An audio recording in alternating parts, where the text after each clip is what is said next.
Okay, start करते हैं।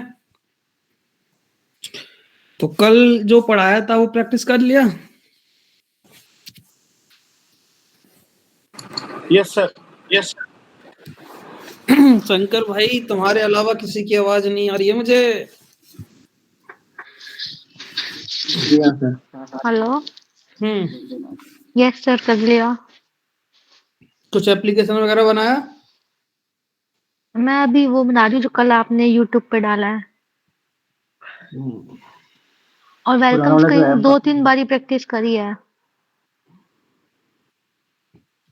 पुराना जो ऐप बनाया था उसी पे इम्प्लीमेंट कर दिया हमने। अच्छा, किसमें? जो कल दिखाया था ना मैंने ऐप बना के आपको, अच्छा, उसी में इम्प्लीमेंट कर दिया है। डायरेक्टली मतलब अगर वो लॉगिन है तो डायरेक्टली चले जाए लॉगिन पेज पे। ठीक है। रॉकी,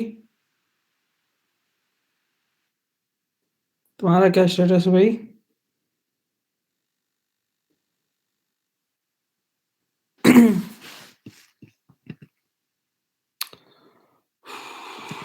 चलो,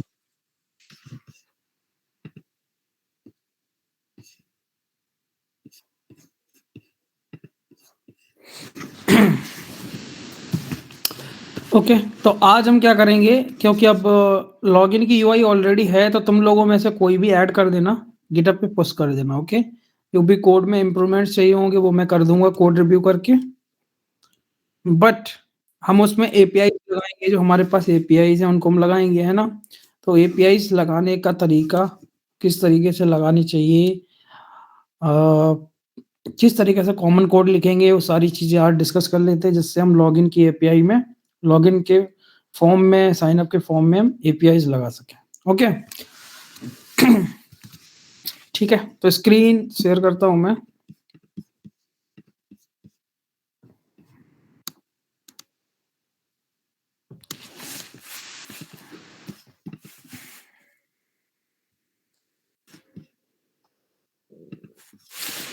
ये हमारी स्क्रीन है, ये लॉगिन स्क्रीन है। अभी इसमें कुछ भी कोड नहीं हुआ है। ये हमारा स्प्लैश था, वेलकम था। यहीं पे हम थोड़ा समझते हैं कि किस तरीके से हम अपनी एपीआईज को लगाने वाले हैं। तो मेरे पास एक एपीआई का कलेक्शन है जो हमने सोशल में बनाया था, याद है ना। आप लोग भी शायद कोई सोशल में काम कर रहे हैं, मैंने आई थिंक देखा था। तुम लोगों में से कोई कर रहा है? तो वही एपीआई हम यूज करने वाले थे इसमें। तो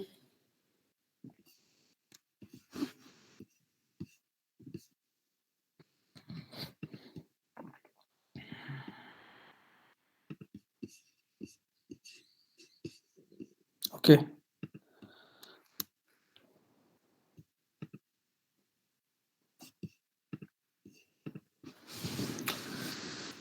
ये हमारी एपीआई है। ओके, तो बेसिकली हमारी एपीआई, ये तो हम अभी बाद में लगाएंगे, पहले हम स्ट्रक्चर समझ लेते हैं, थोड़ा सा क्रेड ऑपरेशन समझ लेते हैं कि कैसे लिखना होगा कोड वगैरह। तो हमारे प्रोजेक्ट के अंदर देखो, हमने कहीं पे एपीआईज के लिए कोई फोल्डर बनाया है, एपीआई रिक्वेस्ट ये बनाया हुआ है। ओके, और हमने एक स्ट्रिंग्स नाम का भी फोल्डर बनाया हुआ, जिसमें अभी तक हमने कुछ भी स्ट्रिंग्स नहीं डाले हैं।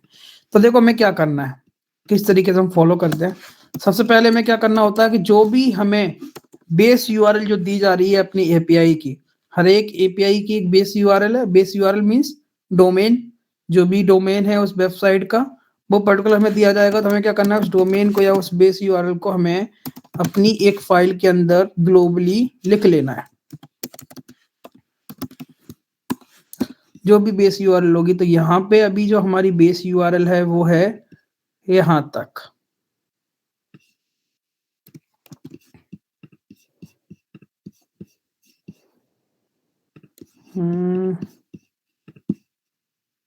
यहाँ तक मान लो। ओके, ये इतना जो है वो सेम ही रहने वाला है हर एक ऐप के अंदर, ये यहाँ तक, मतलब हर एक एपीआई के अंदर सोशल ऐप एपीआई इतना सेम रहने वाला है। तो ये हमारी बेस यूआरएल का काम करेगी। देन हमारे पास जितने भी एंड पॉइंट्स हैं, एंड पॉइंट्स मतलब जितनी भी एपीआईज हैं उनके पीछे जो भी मैंने नाम दिए हैं, ये जैसे ऑथ रजिस्टर है, इसके अंदर देखो ऑथ लॉगिन है, ये यहाँ पे देखो अपडेट है, users and update, okay. Then यहाँ पे ये देखो यूजर्स डिलीट है, ये सारे एंड पॉइंट्स हैं। तो जितने भी एंड पॉइंट होंगे उन्हें हम अलग से मेंशन कर सकते हैं एक फाइल में, इसी फाइल में मेंशन कर लो, जैसे एक्सपोर्ट कॉन्स्ट लॉगिन, ओके। तो लॉगिन के लिए हमने क्या एंड पॉइंट रखा हुआ है,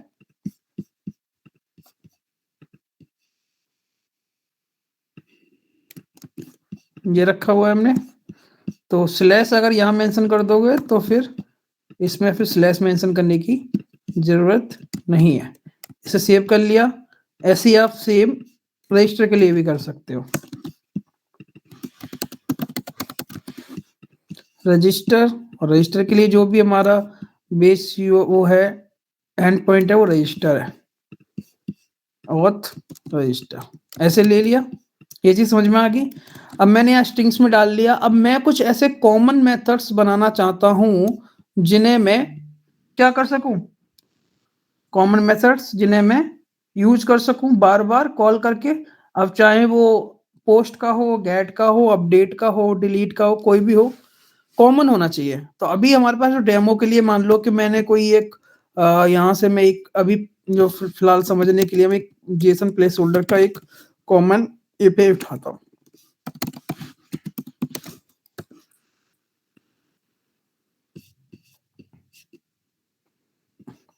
अब यहाँ पे फैच के साथ दिया हुआ है, तो मान लो मैं यहाँ से कोई भी एक अभी फिलहाल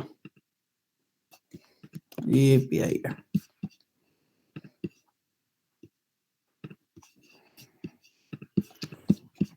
ओके।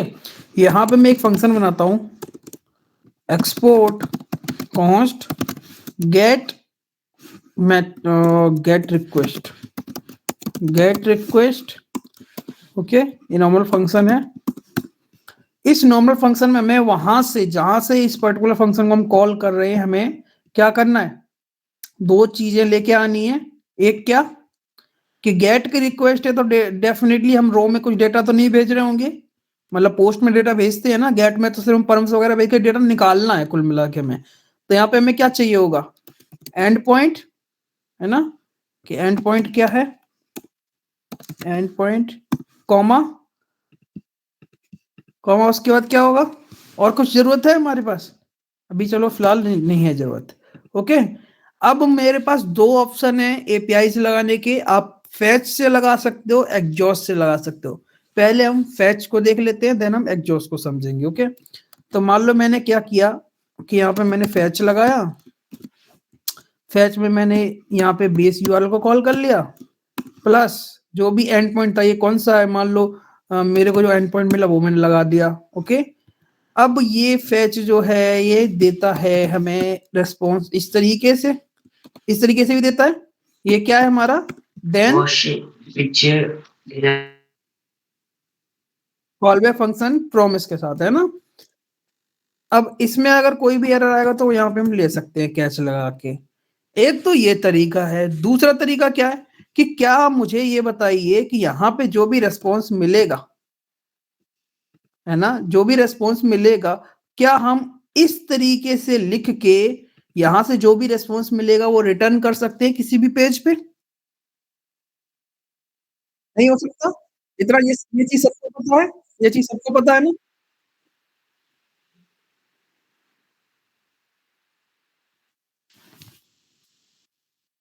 सबको पता है ना ये चीज कि यहाँ से इस तरीके से नहीं रिटर्न कर सकते हम।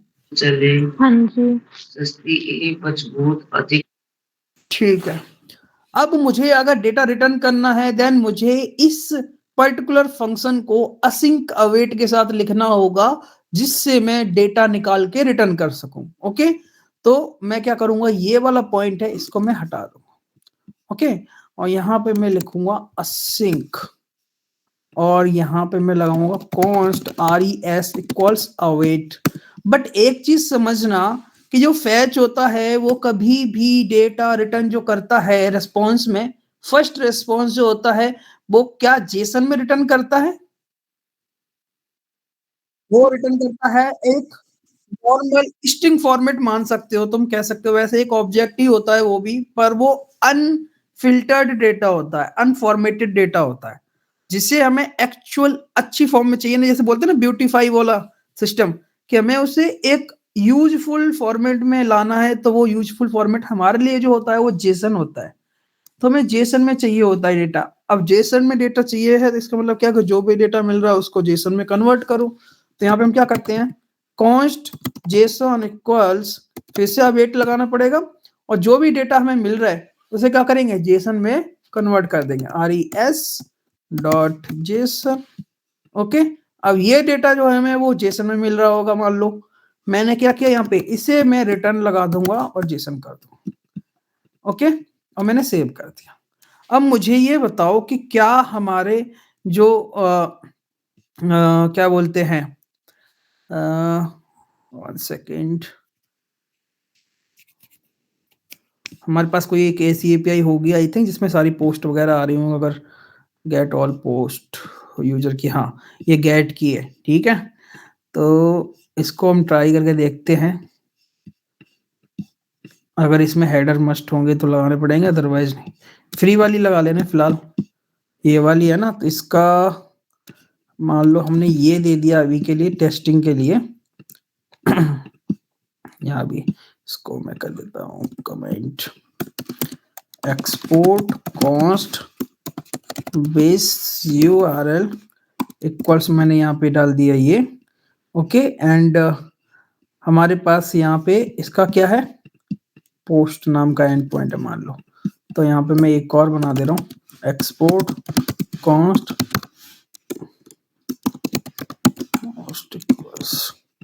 सेव कर दिया। अब मान लो मैं हूं करेंटली लॉगिन स्क्रीन पे, मैंने क्या किया, यहाँ पे यूज फैक्ट कॉल किया जैसे सपोज, ओके, और मैंने यूज फैक्ट में एक फंक्शन कॉल कर दिया जिससे मैंने बोला गेट डेटा।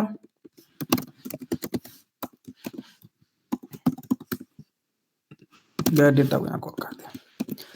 मुझे जो मैंने एपीआई रिक्वेस्ट में ये जो लिखा है कोड, इस कोड से डेटा निकालना है। ओके, तो यहाँ पे आप देखो कि मैंने कॉल किया क्या, गेट डेटा, क्या नाम था उसका, गेट रिक्वेस्ट। तो मुझे यहाँ पे असिंक लगाना पड़ेगा कि नहीं, किसी भी फंक्शन को आप कॉल कर रहे हो जो असिंक अवेट के साथ डेटा रिटर्न कर रहा है, देन आपको भी असिंक अवेट लगाना पड़ेगा डेटा रिसीव करते टाइम पे, या फिर आप देन और कैच लगा के भी डेटा रिसीव कर सकते हो उस फंक्शन से। तो यहाँ पर क्या यूज करना पड़ेगा, res equals await gate request, और इस रिक्वेस्ट में हमें एंड पॉइंट पास करना है, वो क्या है, पोस्ट। और यहाँ पे हम क्या कर सकते हैं, इसको console.logs में res आना चाहिए। तो देखते हैं क्या आता है। मैंने सेव किया और कंसोल,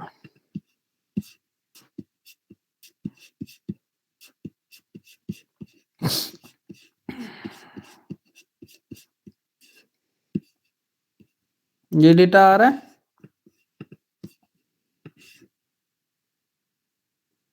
ओके, यही है। अब इसको चेक करने के लिए क्या कर सकते हैं हम, पहला यहाँ पे चेक करो बॉडी, ये कुछ लिखा हुआ है, एग्जैक्ट डेटा यही है कि नहीं, बॉडी और ये।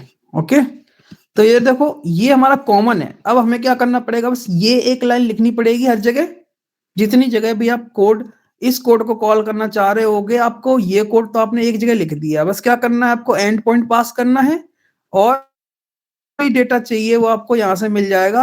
अब हर बार आपको ये पूरा पूरा कोड लिखने की नीड नहीं है। एक तो हमारा ये तरीका हो गया।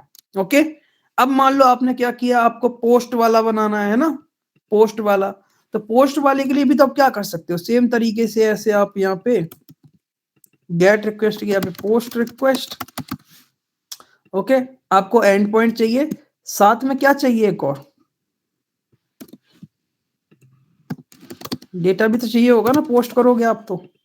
ओके, यहाँ पे आपने फैच यूज किया, ये इतना यहाँ रहने दिया, और यहाँ पे आप क्या करोगे, मेथड में क्या यूज करोगे, पोस्ट, बॉडी में डेटा, जो भी रेस्पॉन्स मिलेगा उसको यहाँ पे रिटर्न कर दोगे, समझे? तो यहाँ पे देखते हैं कोई पोस्ट का है हमारे पास एपीआई गेट पोस्ट, ये है I think.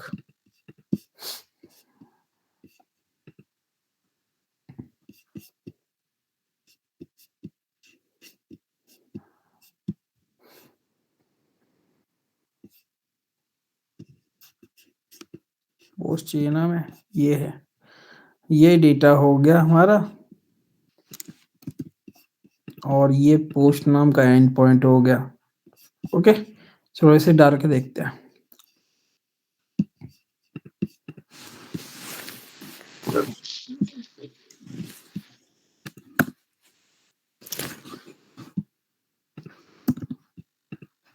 const res equals await post request, दो चीजें चाहिए, एंड पॉइंट, तो and point post, okay and okay and data में हमने ये अपना ऑब्जेक्ट बना के भेज दिया। हमें जो रिस्पॉन्स मिला उसको हम कंसोल कर रहे हैं। अब क्या दिक्कत आ रही है वो देखना है। आई कहाँ है? फिर इसमें हेडर्स में देंगे। हेडर देना पड़ेगा आई थिंक जेसन, और ये पुराना ही है ना डेटा, एरर दिखा रहा है, ये एरर हमें यहाँ क्यों नहीं आया?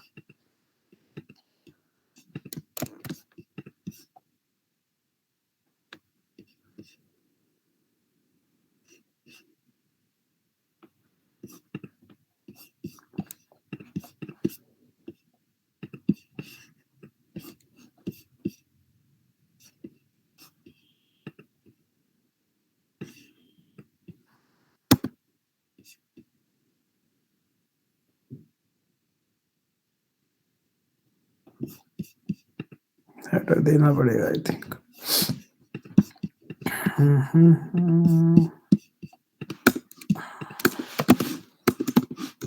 अब हेडर्स के अंदर जब भी बहुत सारे लोगों के क्वेश्चन होता है भाई कि एक क्वेश्चन क्या है कि सर हमें टोकन कैसे पास करना है, सर हम JWT टोकन यूज कर रहे हैं, हम bearer टोकन यूज कर रहे हैं, कहाँ पे पास करें? यही होता है ना आप लोगों को क्वेश्चन, ज्यादातर कंफ्यूजन यही होती है टोकन कहाँ पास करना होता है और टोकन मिलता कहाँ पे है। जी, लॉगिन के टाइम मिलता है ना वो तो आधे से ज्यादा लोगों को यही कंफ्यूजन है कि टोकन फ्रंट एंड से जनरेट होता है या बैक एंड से जनरेट होता है। तो इसका जो जवाब है वो ये है कि टोकन कभी भी फ्रंट एंड से कभी भी जनरेट नहीं होता, ठीक है? टोकन जो जनरेट होता है वो हमेशा बैक एंड से होता है। जब भी आप कोई भी डेटा भेजते हो तो वहां पे वो लोग एक यूनिक स्ट्रिंग, है ना, एक लेंथी मतलब जो भी 30-40 कैरेक्टर की जो भी एक स्ट्रिंग बने वो बनाते हैं उस डेटा के बेस पे, और वो आपको रिस्पॉन्स में एक टोकन भेजते हैं।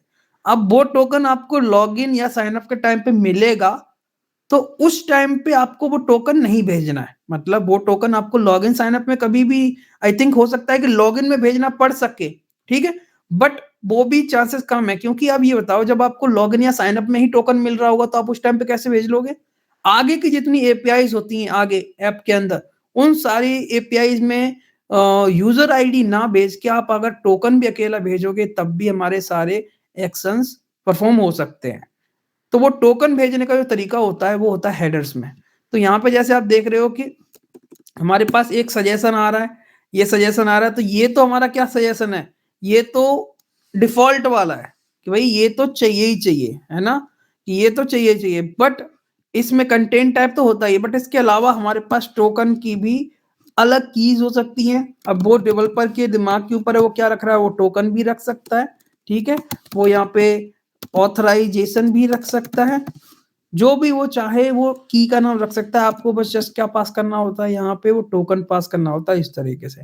अगर वो बियरर टोकन है then you have to use bearer और उसके बाद स्पेस देके जो भी आपका टोकन है। अदरवाइज नॉर्मल है तो आपको बियरर लिखने की जरूरत नहीं है, डायरेक्टली आप वो टोकन इस तरीके से पास कर सकते हो, ठीक है? ये चीज समझ में आ गई। अब इन्होंने बोला है हुआ जैसे इनकी एपीआईज में ये बोल रहे हैं कि ये वाला इनका हेडर्स चाहिए, ठीक है, जो ये मतलब इन्होंने जो एक वहां पे बना रखा है पहले से एक कि भाई इस तरीके का डेटा इन्हें चाहिए, तो इनके हिसाब से हम पास कर दे रहे हैं, कोई दिक्कत नहीं है, और यहाँ सेव कर दे रहे हैं। अब देखो हमें ये डेटा रिस्पॉन्स मिल रहा है, इसका मतलब क्या है कि जो एक्चुअल में हमारा पोस्ट वाला कोड है चल तो ये भी रहा है सेम तरीके से। ओके, तो इस तरीके से हमें क्या करना होता है, कॉमन कोड लिखना। अब ये बताइए आपके ऐप के अंदर कितने मेथड्स, पोस्ट, गेट, डिलीट और अपडेट, आई थिंक इनके आपसे 4 या 5 आपको यहाँ पे मेथड बनाने पड़ेंगे पूरे ऐप के अंदर, बस यहाँ पे इस फाइल में, और उनको आप मल्टीपल प्लेसेस पे कॉल करोगे तो आपका एपीआई का कोड कितना हो गया, बिल्कुल नामात्र का हुआ, नामात्र का कि नहीं? जी। इस तरीके से हम क्या करते हैं, एपीआई का कोड लिखते हैं।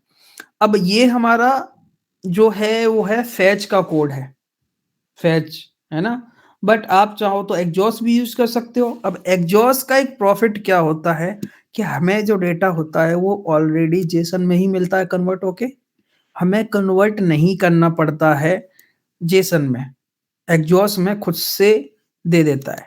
बाकी स्टेटस भी हमें मिलते रहते हैं, कोड, स्टेटस कोड है ना, यहाँ पे आप स्टेटस कोड ढंग से ट्रैक नहीं कर सकते हो, बट एग्जॉस्ट के अंदर आपको स्टेटस भी मिल जाता है कि क्या स्टेटस है इस पर्टिकुलर रिक्वेस्ट का, मतलब जो इसका रिस्पॉन्स मिल रहा है उसमें क्या स्टेटस कोड मिल रहा है हमें, है ना। बहुत सारी एपीआईज के अंदर क्या होता है कि यूजर जो बैकएंड वाला बंदा होता है वो खुद से रेस्पॉन्स के अंदर, रेस्पॉन्स जैसे मान लो ये हमारे पास आया था, क्या रेस्पॉन्स आया था, जैसे मान लो ये बॉडी आ रही है और ये आईडी आ रहा है, ऐसे ही यहाँ पे स्टेटस कोड भी ऐड कर सकता है ना। तो वो स्टेटस कोड में 200, 201, 202 या कुछ भी ऐड कर सकता है, वो तो हमारे क्या हो गए, कस्टमाइज हो गए। बट अगर इसका मैं बोलूं कि इसका एक नेटवर्क रिक्वेस्ट का कोड क्या हुआ, 200 है कि 500 है, वो हमें कैसे ट्रैक करेंगे फैच में, वो थोड़ी सी दिक्कत होती है। तो इस तरीके की जो एक्स्ट्रा फीचर्स हैं वो हमें एग्जॉस्ट से ही मिलते हैं, एग्जॉस्ट से ही मिलते हैं। तो एग्जॉस्ट को इंस्टॉल करने के, हमें यूज करने के लिए क्या करना पड़ेगा, इंस्टॉल करना पड़ेगा, है ना, pm इंस्टॉल एग्जॉस्ट।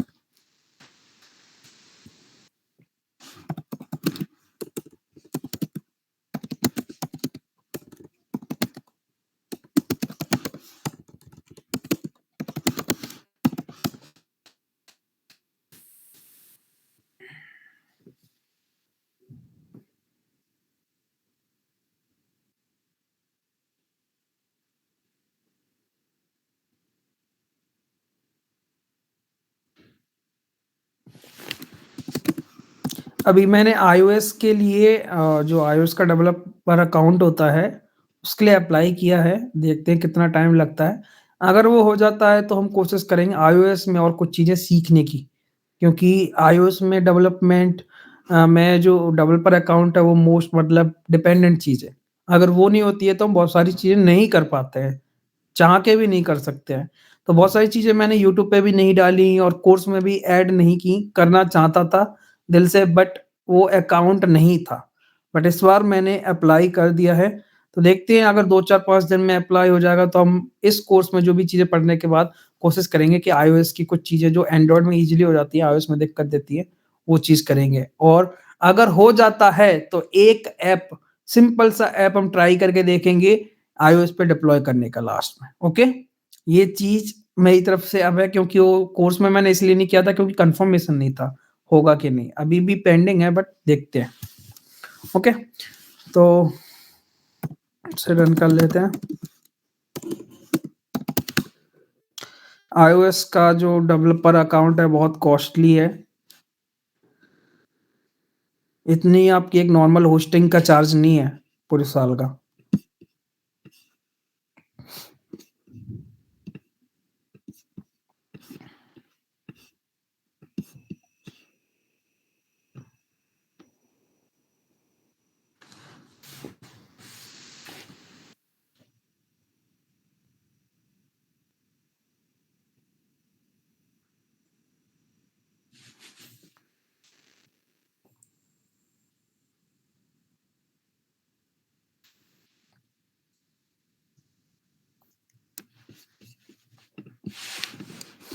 ओके। अगर मैं बोलूँ कि भाई यही सारी चीज़ें अगर मुझे एग्जॉस्ट के साथ करनी है, ओके?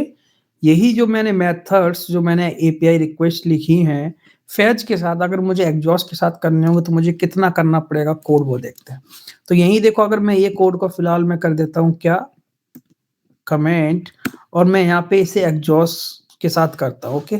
कॉन्स्ट res ये सेम रहेगा अवेट एग्जॉस्ट डॉट गेट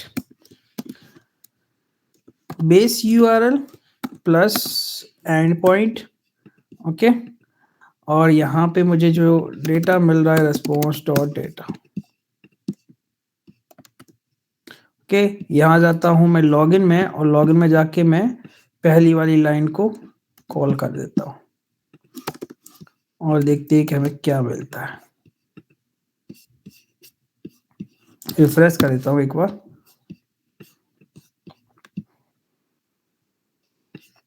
आ रहा है? अरे सिर्फ कितना चेंज किया हमने यहाँ पे, ये जो ऐसे लिखा था वो मैंने ऐसे लिख दिया। अब यही चीज को मैं यहाँ पे भी बोलूं कि मुझे चेंज करना है तो मैं क्या करूंगा, इसको कमेंट करता हूं यहाँ तक, okay? Const res equals await exhaust dot post base URL plus and point, okay? यहाँ पे हमने डेटा, जब हम फैच की बात करते हैं तो हमें बॉडी नाम की की के अंदर वैल्यू भेजनी होती है, ओके? जो भी डेटा आता है, बट यहाँ पे एक्चुअल में डेटा नाम का ही होता है और जो भी डेटा आ रहा है, ओके? डेटा में भेज दिया। मेथड ऑलरेडी हमने यहाँ बता ही दिया कि पोस्ट यूज करना है हमें, और अगर हेडर्स यूज करने हैं तो लो ये हेडर्स भी आप यहाँ से कॉपी कर लो और यहाँ अप्लाई कर सकते हो सेम तरीके से। और यहाँ पे आप क्या करोगे, रेस्पॉन्स डॉट डेटा। तो अगर मैं यहाँ जाके लॉगिन वाले पे जाके पहली वाली लाइन को कमेंट कर देता हूँ और दूसरे को अनकमेंट करता हूँ और सेव करता हूँ। अब यहाँ देखो जो डेटा मिल रहा है वो किस तरीके से मिल रहा है हमें।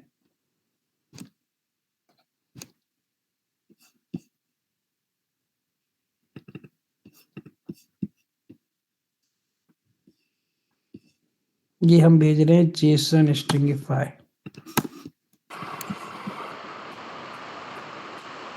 ओके? अब ये देखो डेटा ठीक मिल रहा है, क्यों? क्योंकि एग्जॉस्ट जो होता है वो कभी भी स्ट्रिंग फॉर्मेट में डेटा नहीं मांगता। वो कहता है कि भाई मैं जेसन रिटर्न करता हूं तो definitely I can handle Jason also, तो मुझे तुम जेसन में ही दो डेटा, ऑब्जेक्ट दे दो, एरे दे दो, जो भी नीड है उसके हिसाब से दे दो, कोई दिक्कत नहीं है, पर मुझे स्ट्रिंग में डेटा को मतलब कन्वर्ट करके मत दो। तो जब हम क्या कर रहे थे, अभी जब आपने देखा होगा ये कोड हम जब लिखा था तो हमने क्या कर रखा था, जेसन डॉट स्ट्रिंगिफाई के अंदर ये ऑब्जेक्ट डाल रखा था। क्यों? क्योंकि एग्जॉस्ट जो फैच होता है वो फैच क्या करता है, वो डेटा रिटर्न भी स्ट्रिंग की फॉर्मेट में ही देता है एक तरीके से, और वो लेता जो है ना वो भी स्ट्रिंग के फॉर्मेट में ही डेटा, इसीलिए वो जेसन रिटर्न नहीं करता। ये जेसन रिटर्न करता है क्योंकि जेसन लेता है, मतलब जैसा लेता है वैसा ही रिटर्न भी कर सकता है। तो मैंने जैसे स्ट्रिंगिफाई हटाया, इसने क्या किया, हमें जो रेस्पॉन्स दिया जो पहले ऐसे आ रहा था डैश डैश स्लैशेस लग के, अब देखो परफेक्ट एक जेसन फॉर्मेट पे आ रहा है। ये चीज समझ में आ गई? Yes sir. अब ये देखो बस इसमें कुछ भी फर्क नहीं है, थोड़ा सा कोड का फर्क है। अब यहाँ पे चाहे तुम पोस्ट की यहाँ पे अपडेट लगा दोगे, अपडेट के साथ ये चीज सेम ही रहने वाली है, ये चीज भी सेम रहेगी, डेटा हेडर्स भी सेम रहेंगे, बस यहाँ पे पोस्ट डेटा को एक ही बार लिखा तो भी चलेगा ना? हाँ, डेटा जो आपने लिखा है डेटा कॉलन डेटा, उसको सिर्फ डेटा लिखे हो तो भी हाँ वो चलेगा? चलेगा, कोई दिक्कत नहीं है।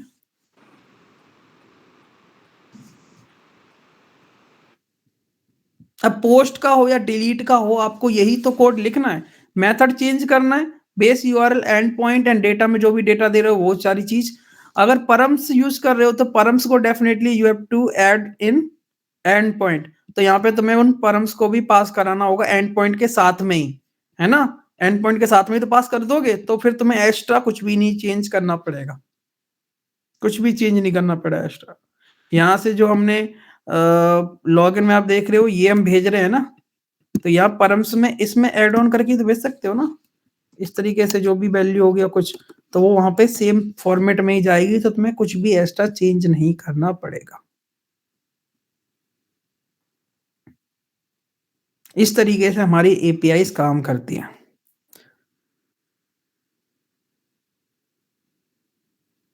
सबको समझ में आ गया? यस। ठीक है, अब बात करते हैं, ये तो हमारा सिंपली डेटा हो गया। एक फॉर्म डेटा और होता है, फॉर्म डेटा, है ना? तो फॉर्म डेटा को कैसे, उसका एग्जांपल इसमें तो नहीं है जो मतलब हम यूज करेंगे अपनी एपीआईज में होगा, अभी वो देखना पड़ेगा कौन सी एपीआई है, बट मैं यहाँ पे कोड लिख के दिखा देता हूँ कि किस तरीके से होता है। बाकी सारी चीजें तुम्हारी सेम रहेंगी, बस तुम्हें जो डेटा भेजना है वो एक्चुअल में फॉर्म वाला जो एक क्या बोलते हैं पैटर्न होता है वो बना के भेजना पड़ता है। जैसे मान लो यहाँ पे तुम भेज रहे हो डेटा, ये ऑब्जेक्ट भेज दिया तुमने, अब मैं तुमसे बोलूं मुझे फॉर्म डेटा चाहिए, तो क्या करोगे, const form data equals new form data. Okay, अब फॉर्म डेटा में जो फंक्शन होता है अपेंड यूज करना होता है, जिसमें की एंड वैल्यू पास करनी होती है। तो की का नाम, मान लो तुम्हारे पास नेम नाम की कोई की है जिसमें तुम्हें नेम की वैल्यू पास करनी है।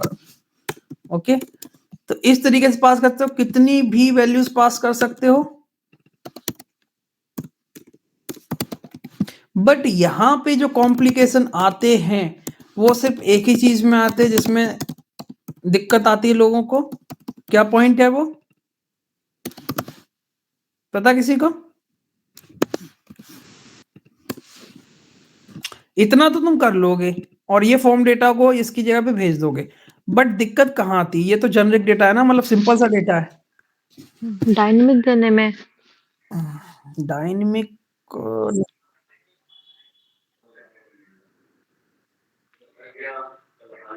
जेसन में नहीं भेज सकते।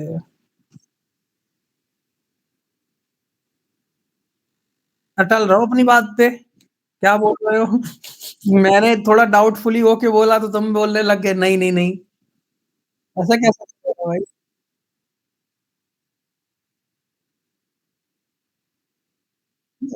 देखो भाई, वो सब चीजें अलग है। फॉर्म डेटा क्यों बनाया जाता है उसका एक रीजन है। फॉर्म डेटा क्यों बनाया जाता है उसका रीजन है। फॉर्म डेटा बहुत वो इसमें डेट का और पोस्ट का भी होता है ऑप्शन। हाँ, एक्चुअल में जो क्या है ना, फॉर्म डेटा मल्टी पार्ट की वजह से चलाया गया था, ठीक है, क्योंकि बॉडी पार्ट में you can't send file. Okay, अब मल्टी पार्ट के लिए ही बहुत ज्यादा इंपॉर्टेंट है। सिंपल डेटा तो तुम बॉडी में भी, जो एपीआई बनाने वाला बंदा है वो बॉडी में भी ले सकता है, बस ये है कि वहां पे स्ट्रक्चर बहुत ज्यादा हमें फोकस करना पड़ता है, चीजें देखनी पड़ती है ना। बट अगर तुम्हें फाइल भेजने की बात आ जाए कि तुमसे बोला ये इमेज भेजो, कोई फाइल भेजो, तो वो आप फॉर्म डेटा के साथ ही भेज सकते हो, बॉडी में नहीं भेज सकते हो। ओके, तो यहाँ पे जो दिक्कत आएगी आपको फॉर्म डेटा में, वो एक ही दिक्कत है। आधे से ज्यादा लोग जो परेशान हैं वो इस चीज से है कि सर मैं इमेज नहीं भेज पा रहा, सर इमेज भेजने का तरीका समझ में नहीं आ रहा, फॉर्म डेटा में कैसे भेजें, सर मैं फाइल नहीं भेज पा रहा हूँ। आप लोगों को भी ये कभी दिक्कत आई होगी, आपको इमेज अपलोड करने के लिए बोला जा रहा होगा एपीआई में, आपकी जो इमेज है वो फर्स्ट टाइम में नहीं गई होगी कभी भी, जब तक सीख नहीं लिया है तब तक। भेजिए, कभी अभी तक इमेज अपलोड की है?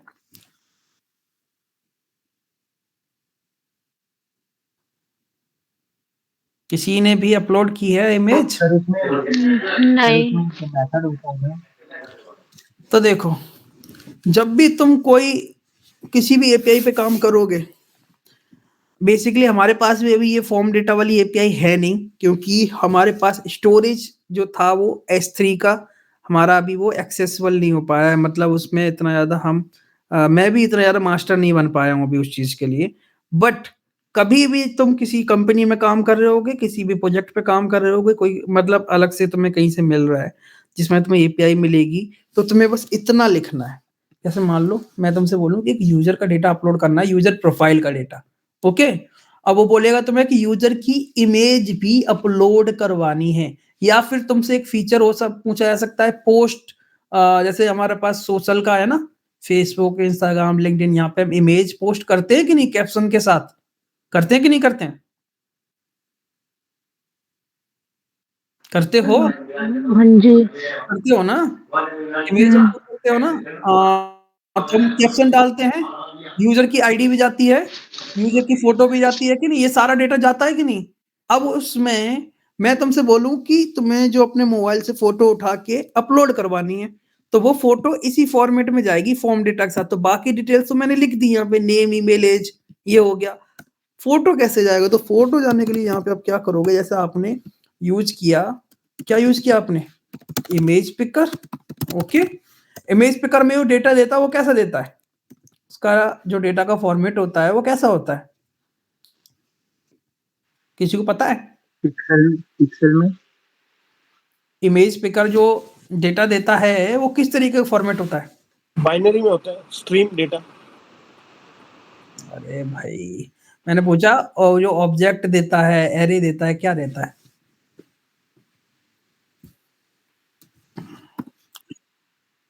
इमेज पिकर जो होता है वो एक्चुअल में ऐसा होता है। कैसे होता है बताऊं?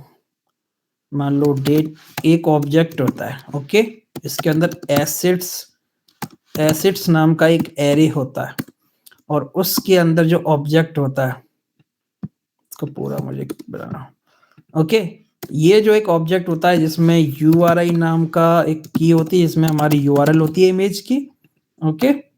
देन हमारे पास एक फाइल नेम नाम की होती है, जिसमें हमारा फाइल नेम होता है। फाइल नेम का मतलब बता दूं मैं तुम्हें, image.png, something like that, okay.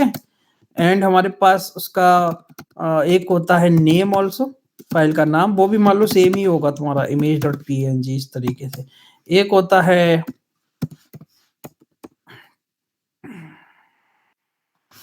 Type, होता है इमेज का,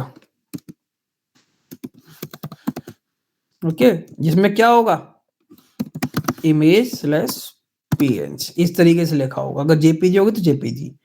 ये एक्चुअल में वो जानकारी है जो एक फाइल की होती है, ये जानकारी ही फाइल को फाइल बनाती है। इसके बिना अगर तुम नॉर्मल बोल दोगे कि ये लो भाई इमेज img, मतलब image.png, तो ये क्या हो गया, ये नाम हो गया ना, उसका बाकी चीज कहाँ है? तो इमेज की डेफिनेशन जो बनती है ना, एक्चुअल में एक फाइल जो क्रिएट होती है वो इन सारी डिटेल से होती है। अब बहुत सारे लोग क्या करते हैं, जब एपीआई में डेटा भेजेंगे तो क्या करेंगे, यहाँ पे मैंने बोला कि फॉर्म डेटा में जो की का नाम है जिसमें तुम्हें इमेज भेजनी है, उसका नाम मैंने रख दिया इमेज, ओके। नाम कुछ भी हो सकता है, अकेले इस पे मत जाना, फाइल भी नाम हो सकता है, प्रोफाइल इमेज भी हो सकता है, कुछ भी हो सकता है। अब लोग क्या करते हैं, इसके अंदर जाएंगे और image.png, मतलब, या फिर ये जो URI मिल रही है, URI मतलब जैसे क्या हो गया, इमेजेस जो मोबाइल की लोकेशन की मिलती है ना, images/data/ जो भी है img.png, इस तरीके से एक फाइल मिलती है, और उसका पाथ ऐसे भी होगा, इस तरीके से कुछ। अब लोग क्या करते हैं, इस इमेज वाली की पे डायरेक्टली फाइल की जो URI मिली, जो हम दिखाते हैं इमेज में, जिससे इमेज दिखती है हमारी, वो भेज दी। अब कहेंगे सर इमेज जा नहीं रही, मैं तो फाइल की URI भेज रहा हूँ। भाई जाएगी कैसे? तुमने पूरी इमेज को या पूरी फाइल को वो कहाँ किया, एक्सप्लेन कहाँ किया है? उसकी पूरी डेफिनेशन तो URI file name and type के साथ में है, मिलके कॉम्बिनेशन है, बट तुम क्या भेज रहे हो अकेली ये? तो इससे वहां पे जो बैकएंड में कोड लिखा है उससे इमेज जनरेट हो ही नहीं रही है, तो अपलोड कहां से होगी? होगी क्या? नहीं होगी ना। समझ में आ रहा है मैं क्या कह रहा हूं? अब मुझे क्या करना है, ये पूरी डेफिनेशन भेजनी है वहां पे, एक ऑब्जेक्ट बनाना है ऐसा, और वहां पे URI नाम की देनी, जिसमें मैंने ये ऑब्जेक्ट दे दिया, ये जस्ट डेमो है, ओके। और यहाँ पे मुझे क्या देना है, फाइल नेम, जिसमें जो भी फाइल नेम है image.png, ओके।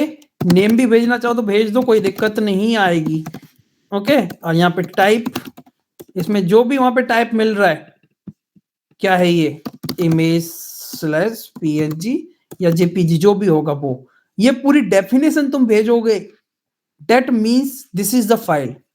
ये पूरी डेफिनेशन ही फाइल कहलाती है, और तुम इस इमेज नाम की की पे ये फाइल भेज रहे हो तो वहां पे अपने आप से रिसीव हो जाएगी। और इस पर्टिकुलर जो कोड हमने लिखा है, इस रिक्वेस्ट को हम बोलते हैं मल्टी पार्ट। मल्टी पार्ट क्यों? एक तो ये सिंपल डेटा है, लीनियर डेटा इसे हम बोलते हैं, है ना, और दूसरी चीज क्या है, फाइल डेटा। तो यहाँ पे ये जो डेटा हो गया, ये किस तरीके का, मल्टी टाइप का।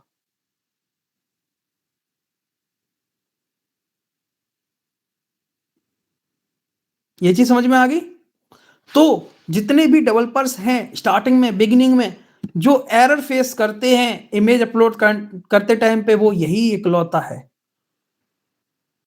इस कोड को तुम स्क्रीनशॉट लेके रख लो, इस कोड को कॉपी पेस्ट करके रख लो, यही तुम्हें यूज करना है जब भी इमेजेस भेजनी है, तो फाइल अपलोड करनी है। वो वीडियो भी हो सकती है, वो इमेज हो सकती है, वो पीडीएफ हो सकती है, कुछ भी होगा, बट एपीआई पे अगर तुम्हें कोई फाइल भेजनी है, you have to use this code. ये चीज समझ में आ गई? अब तुम बोलोगे सर कोई आपके पास कोई लाइव एप्लीकेशन है जिसमें ये एक्चुअल में कोड लिखा हो, आपने यूज किया हो, तो मैं आपको एक डेमो दिखाने की कोशिश करता हूँ। वो एप्लीकेशन मैं रन तो नहीं करूंगा, बट मैं तुम्हें एक कोड लिख दूंगा जो मैं करेंटली यूज कर रहा हूँ। ओके, जो करेंटली यूज कर रहा हूँ कहीं पे, तो वो मैं तुम्हें दिखा देता हूँ।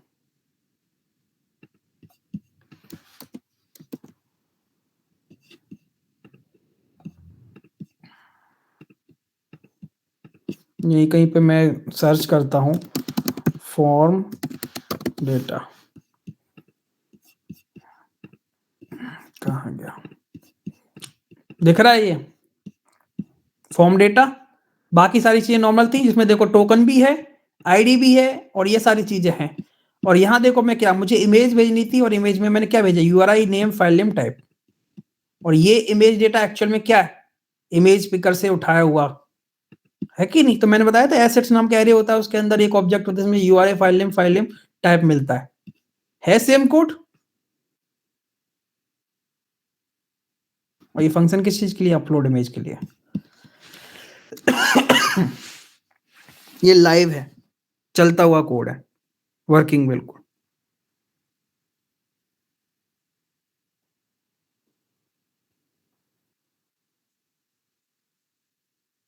बैकएंड वाला बंदा कुछ नहीं कर रहा है, वहां पे इस फाइल को उठा रहा है, इमेज नाम की फाइल को, मतलब इस डेटा को उठा रहा है और इससे कन्वर्ट करेगा एक फाइल के अंदर, खुद से बनाता है, और उसे लोकल में सेव करा सकता है, मतलब जो भी एक लोकल फोल्डर होता है उसके अंदर, या फिर उसको उठा के अगर वो AWS वगैरह यूज कर रहा है तो AWS में S3 बकेट में अपलोड करवा देता है, और वहां से S3 बकेट में अपलोड करवाएगा या कुछ भी करवाएगा तो एक यूआरएल रिटर्न देगा, वो यूआरएल तुम्हें मिल जाएगी। वही यूआरएल होती है एक्चुअल में जो हमें एक्सेस करने को मिलती है। तो वो थोड़ा सा अलग प्रोसीजर है, वहां पे बहुत सारी चीजें डिपेंड हो जाती है, फिर आ जाती हैं अलग से। लोकल में इजी होता है, S3 बकेट में डालना थोड़ा सा कॉम्प्लिकेशन होता है, बट फ्रंट एंड का काम यही है।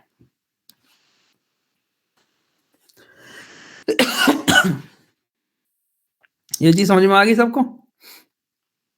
Yes sir. ठीक है, तो ये हमारा रहेगा। अब हमारा मतलब हमें ये चीज समझ में आ गई, तो हम जितनी भी हमारे पास एपीआई जो भी अवेलेबल हैं, जिस चीज की वो हम यूज करेंगे। आई थिंक इमेज की एपीआई नहीं है, तो उसके लिए मैंने बोला था कि हम फायरबेस का डेटाबेस यूज करेंगे यहाँ पे, और चैट के लिए अगर चैटिंग बनाएंगे तो हम फायरबेस यूज करेंगे। अदर चीजों के लिए जो भी है वो सारी चीजें हम अपनी जो भी एपीआई है वो इसको हम यूज करेंगे। अब तुम लोगों में से कोई भी ऐसा एक करना कि भाई जिसने भी फॉर्म, जिसको लगता है कि उसका बिल्कुल सही फॉर्म बना है, सारी चीजें सही बनी है, तो वो कोड कंट्रीब्यूट कर सकता है, इस प्रोजेक्ट में डाल सकता है। जो भी इम्प्रूवमेंट होंगे वो मैं कर दूंगा, बट कोड डालते रहना। तुम लोगों को एक्सेस इसीलिए दिया गया है जिससे कुछ चीजें यूआई पार्ट से या कुछ भी तुम लोग प्रैक्टिस कर रहे हो, तुम्हें लग रहा है बेटर है, तो then you can add. GitHub का तुम्हारे पास एक्सेस है तो वहां तुम ऐड कर सकते हो। क्योंकि अगर हम सारी चीजें मैं करूंगा तो टाइम बहुत लग जाएगा और चीजों को हमें सीखना भी है साथ में, है ना? सीखना भी है, करना भी है। तो थोड़ा-सा सपोर्ट वहाँ पे लगेगा।